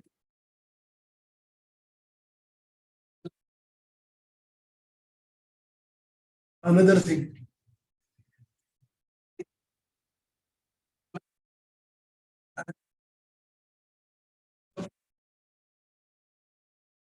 Such a backup trail will be maintained. Please plan your audits accordingly. It means you can do amendments, you can do modification, you can do changes, you can do deletion, but you need to justify. As long as everything is done correctly, not to worry at all. Only ensure one thing, you don't do something which is wrong. The audit trail is perfect till you have validated. As we are validating trail practices, especially the SME clients, on a monthly basis, on a quarterly just to ensure that everything is proper. Not to worry about anything. Big SAP and everything will not have any problems because they are here and provisions and prepaid expenses, provision for gratuity or actual valuation for accounting standard done. Provision taxations, unbilled revenue, accounting with documentation. Just don't provide. CapEx, please verify with the tax invoices, section 32 requirements, Companies Act provisions, GST refund applications, TDS provisions, last date is 30th April tomorrow. We have an ESSC provisions 31st March. Related party under the CA as well as the IT as well as the GST. Audit fees, if applicable.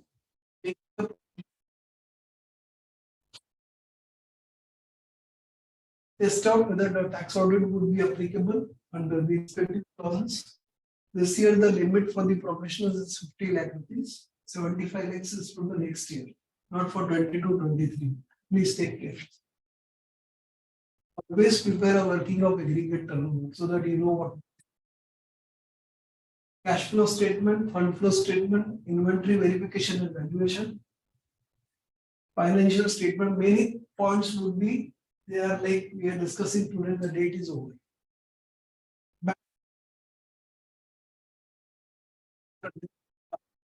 To be seen. MSME disclosure, if you are especially making disclosures in the corporate law balance sheet, then whether you filed MSME 1 or not.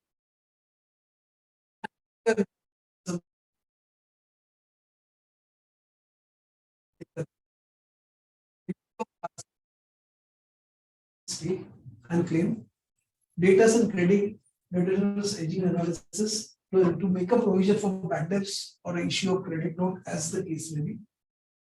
And because reports data reconciliation from accounting. Income tax compliances.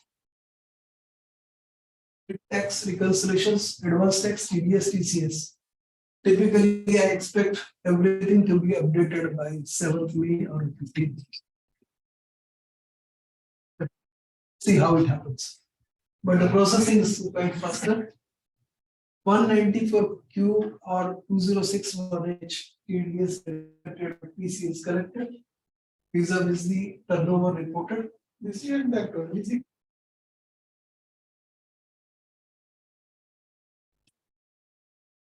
they are not giving you the other advanced tax information. That is there in AS and TS. So it is indirect compulsory to verify the AS and TS. Share transactions, everything is in the AS. Yes. Allowances, if applicable, that is to be seen. Especially explanation 3 to section 37 to be verified very minutely. Disallowances of reporting in 48.3. Now today most of the people do transactions through Paytm, GPay or what. I don't know how many in cash. It is we don't do it. No cash. Reporting of related party transactions and its justifications. If you are claiming in the deductions under chapter 6A, B100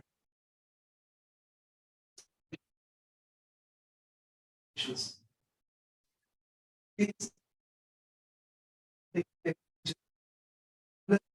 sure.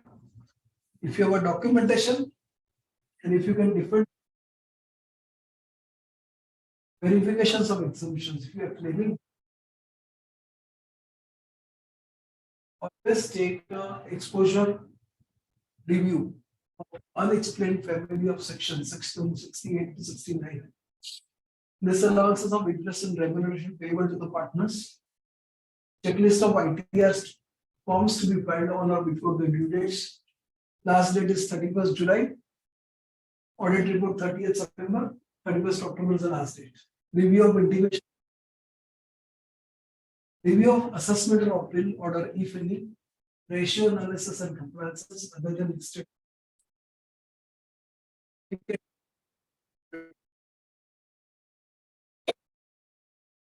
If tax audit is applicable, what will we report in clause 31? Very, very sure about what we are reporting.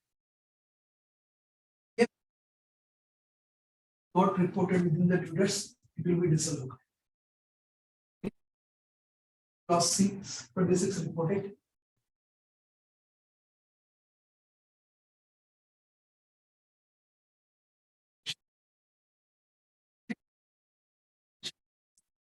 One. Then please go. Don't even offer. They will say we have already reported in the profit and loss account. And net income we are reporting in the for total income, but they don't show the adjustment of addition and deduction. And then they get a notices. ये clear नहीं है इसके ऊपर थोड़ा सा बता सकते हैं 41 वाला. I have written back a liability, trading liability, say 1 lakh rupees. In my profit and loss account, I have shown as income. So my say profit is set 10 lakh rupees. 10 lakh rupees, I have add report as applicable after considering chapter 6 provisions. But when we file the returns, we got 41 and then clone. So to be claimed under section Okay. 41 itself. Yes. So that you know that the information mapping is happening. It's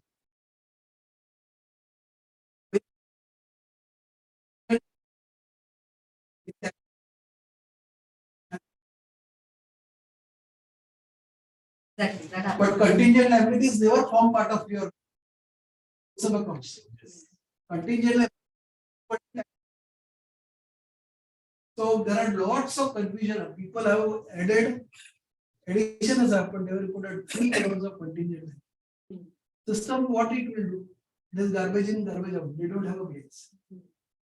Verification of MAT and the AMT credits. Verification of carry forward losses and brought forward losses. Pay extra attention to this. MT 5627, 5627B, 5610 or 222E. Very, very significant cost. Tax compliances. Remittances, correlations vis-a-vis the 26 ASTF.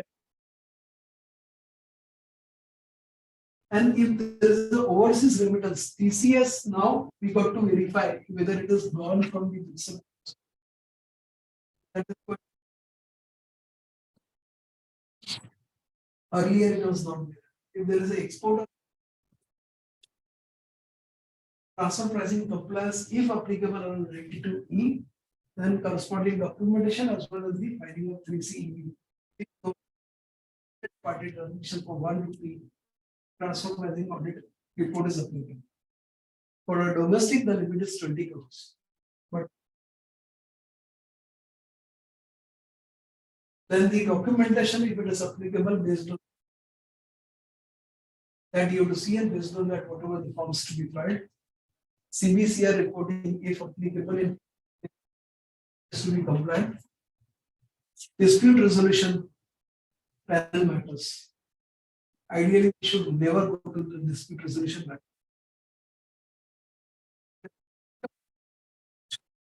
Our experience has been very, they will give you always advice.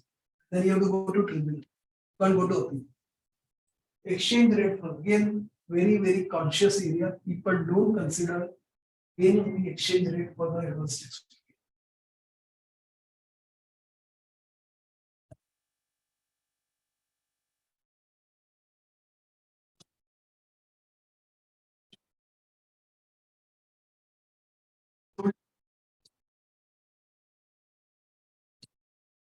Sure, you find form 67 before the date.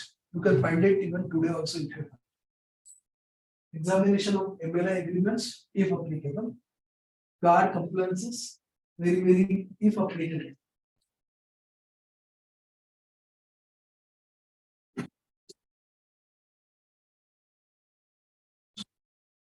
And 15 CSCB we have issued, that is to be seen, but do check ERC and tell them. Very, very important. Only for not filing 10, rest everybody has to file, compulsory. Allowances for international transaction. Most important, don't make a mistake of non-disclosing your foreign assets. If you don't disclose, you will end up paying penalties under the black money Act. Government is taking lots of notices are issued under 148 and Somebody's having just a demat account in USA. That is to be reported. report. Even if you have an ESOPs report. Take a chance. Report you are signatory to the account, then also. If you are very, very significant. Directors reported related party and notes to accounts, please correlate transparency, international tax transaction system. If modified returns are applicable, and please consider that also. Soft text filing if applicable. If branches are divisions are listed, then the consolidations will happen and impact of overseas access to be paid vis-a-vis the comparing the benefits under double taxation city and necessary compliance to be done. P, BC and POL. See, most of the times, brand usage or IPR usage costs are not provided for. If there are substantial foreign exchange transactions, then the forward contracts are taken. So proper hedge accounting has to be taken care. Compliances. Then the FEMA. Filing of APR, FLA, FCGPR, FCTRS on the firm's portal and any other compliances. But very one more significant, which I have not listed here. If your LRS fee of 2.5, $2.5 lakh US dollars, but you are not utilized, you are now supposed to bring back money 180 days. And that change has come from 2022. Many of you may not be aware, but that is the significant change. I mean, because most of the people remit the money in the last week of March. Keeping the money in the bank account is not treated as a valid option for LRS. This change has come, so that is again a very significant. Auditors reporting. Audit programs automated. Test checks. Try as much paperless as is possible. Significant transactions to be examined. Significant matters to be reported to the stakeholders. Data points to be examined to be derived from books of account, vis-a-vis the Caro reporting. Ratio analysis to be followed to derive various in performance ratios. Verification of disclosures as per Companies Act. Materiality test. If joint auditors are involved, examine their report and whether decide whether you have to use the combined report. Management risk, quality controls and secure authentications to be verified in the systems. Check appointment again, documents, engagement data and MR.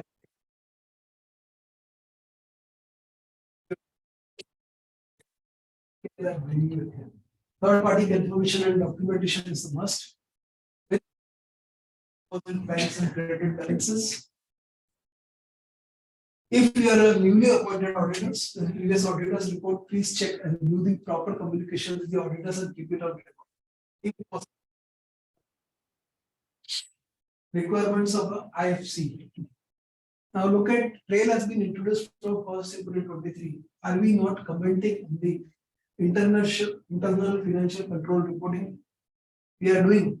That is the only trail. If we are doing, why should we worry about it?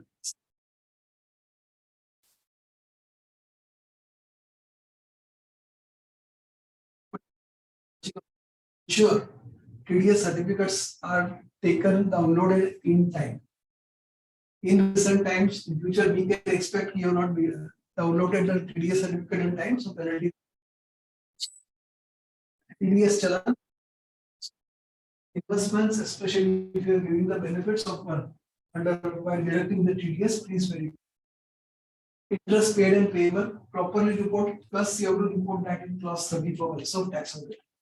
Late fees on buyback of shares, whether the TDS complies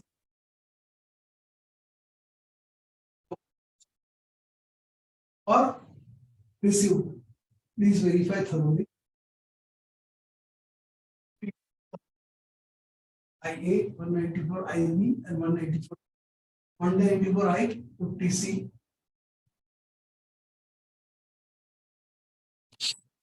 194 benefits.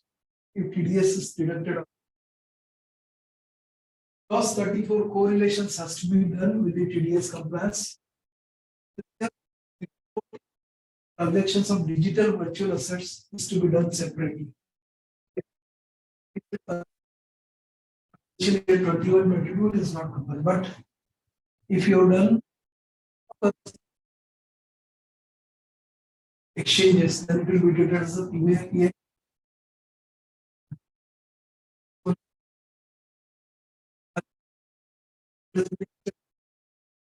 But to correlate with 206 AB, the other is 206 AA.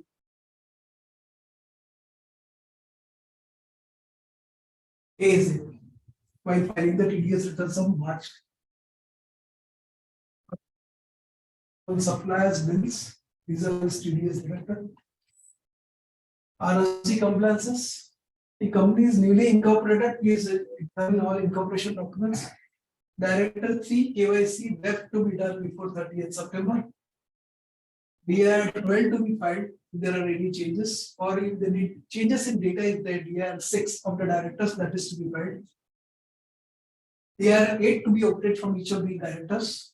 If there are related party transmission, then NBP 1 is to be obtained. New directors profile to be created on MCA portal in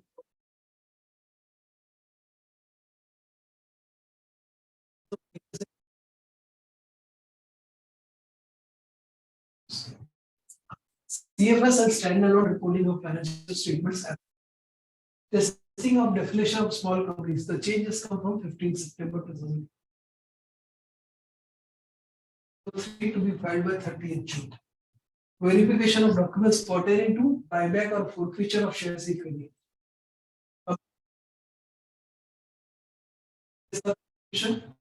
And if CSR1 is applicable, that is to be filed. Cash flow and fund flow analysis. Directors reports reporting data compilation. Whatever information that we need to file as per Schedule 3 of Companies Act, please probably, I don't know whether ITR 6 will be modified vis-a-vis the reporting in Schedule 3. As of now, it is not. If shares are allotted, then all the compliances are done, valuations are kept on record or not by the merchant banker. Changes in directors, creation of charges if any, AGM, board meetings and audit committee meetings. How many of you have examined the resolutions? Minutes we see. What do you have seen? Do you see anything different? Do you see anything different now in resolutions? Please note how every resolution is passed. That is to be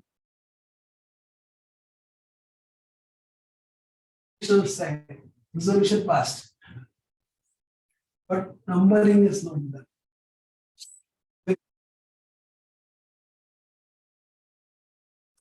But if it is electronic, then it is to be digital trail compliant for 23.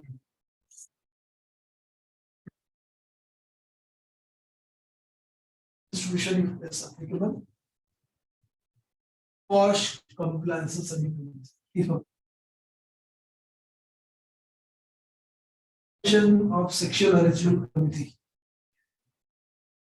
for movements. Maintenance under companies act 99% companies don't maintain. It does need to fight. To my knowledge, it is not applicable.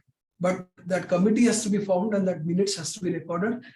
And if any actions are to be done, there has to be a compliance and whistleblower policy, everything has to be in place. That you are reporting in the director's report. My knowledge, it is not applicable. I don't practice the corporate law, but I'm just taking a reference. I don't want to misguide anybody. As per the method of accounting. As applicable, either regular or under Ind AS. Special resolutions if being filed. Secretarial audit compliance, if applicable, MR3. Even a digital trail reporting under MR3 has been mandated from 26 March to. How many of you sign ROC annual returns with UD? Anybody signing? A sincere request. Avoid signing if it's practicing on a corporate law on a day-to-day basis. We will not know what changes are happening. In fact, we can't use our own email ID for director's profiles. That is a violation. The returns filed of the earlier years, vis-a-vis the draft to be prepared for 22-23.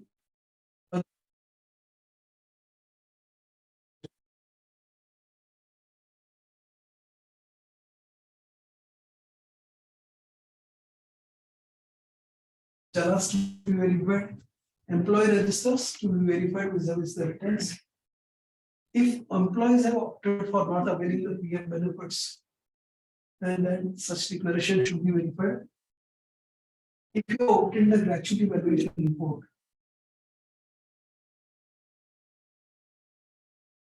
profession tax compliances also to be correlated with PF. Check the number of employees reported under Factories Act in the Shop and Establishment Act, appointment letters. If new UAN number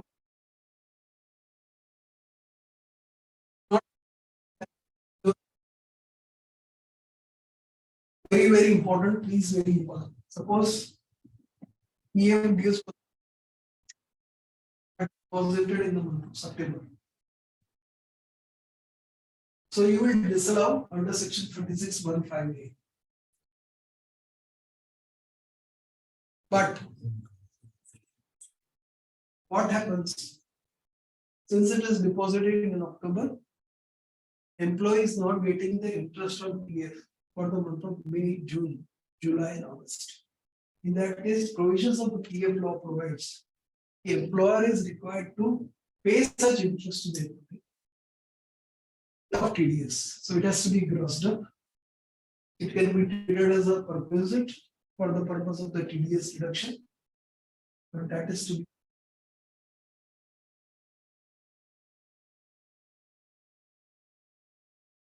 This aspect, you will not find it anywhere. Second, very. Otherwise, if you don't report, then your audit report. Just take care of this.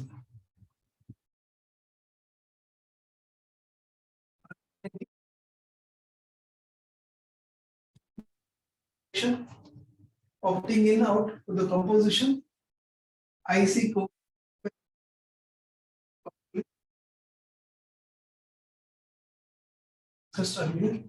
Especially if the extension of time limits to be applied. Now, as per the recent FEMA provisions, you got to realize within 6 months, even though 270 days are provided under the FEMA.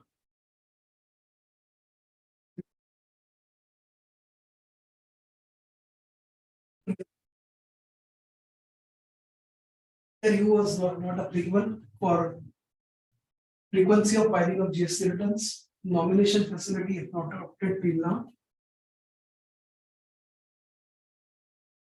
and pay as early as possible, no compliances.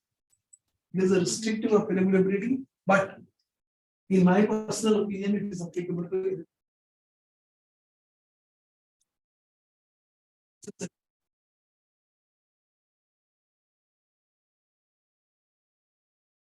Review of stock of companies, if that is applicable. If 54 EC bonds to be purchased, then that timeline to be checked. BIS reporting. By requisite value of stamp papers if needed. Pay-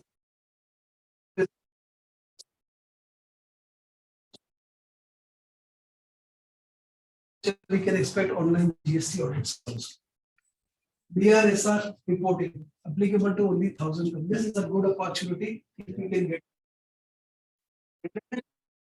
Scope has been extended under the Companies Act. So please, when you are drafting the audit report or notes to accounts, be very extra particular about the expansion of the related party transactions.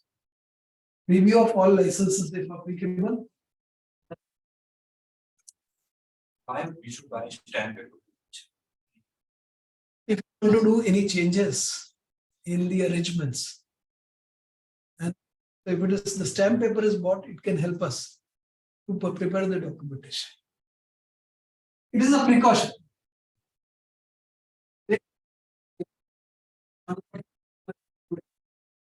On this topic of intricate topic of year-end finalization, I have touched only 10%. It is just like an iceberg.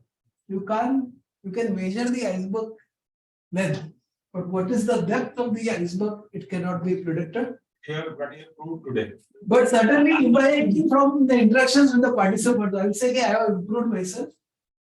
I always say, surround yourself with the people who talk about the vision and ideas, and not the people. I appreciate all of you for the patient hearing.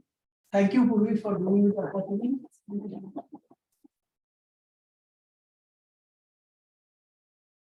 For the formal vote of thanks, I would call Meghali. It has been a wonderful session, very eye-opening and very thought-provoking, I would say. He's at the right time. Comprehensive audit program. Yeah. Yes, but very small points, but it's actually. Before you give the vote of thanks, you should confuse people.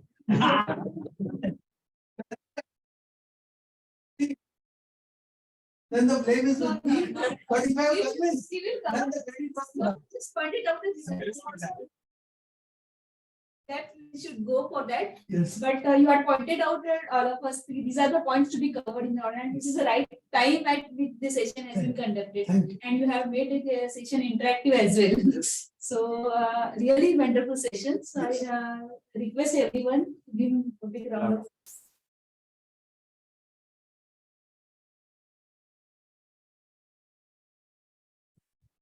Just a short announcement for the next meeting. The study circle meeting is scheduled on 7th of May. It is going to be held at Goenka Hall in Devinagar. There are two topics. One would be the direct tax implication of the Finance Act. So all the amendments that have been actually done in the Finance Act will be covered. And the speaker will be CAPO Sharadi. And the second session is on statutory audit compliances for the year 2020. Specifically audit compliances. And for that, we have two speakers. Mr. Ravi Bansal and Elite wale. they are from EY. Siddhant, I'm forgetting the name. I'll share the draft with you on Tuesday probably. So all of you are requested to come and attend. Thank you. And study group meeting we have not yet scheduled. I'll let you know as soon as we schedule. Thank you, everyone. Topic चाहिए तो बता दिया करो हाँ दिया करो trust पे वो रखा है वो मैं एंड में है मेन में ऑलरेडी सर्कल स्टडी सर्कल पे उसका बात चल रहा है कुछ दिन आप इंडिया से प्रैक्टिस करते हैं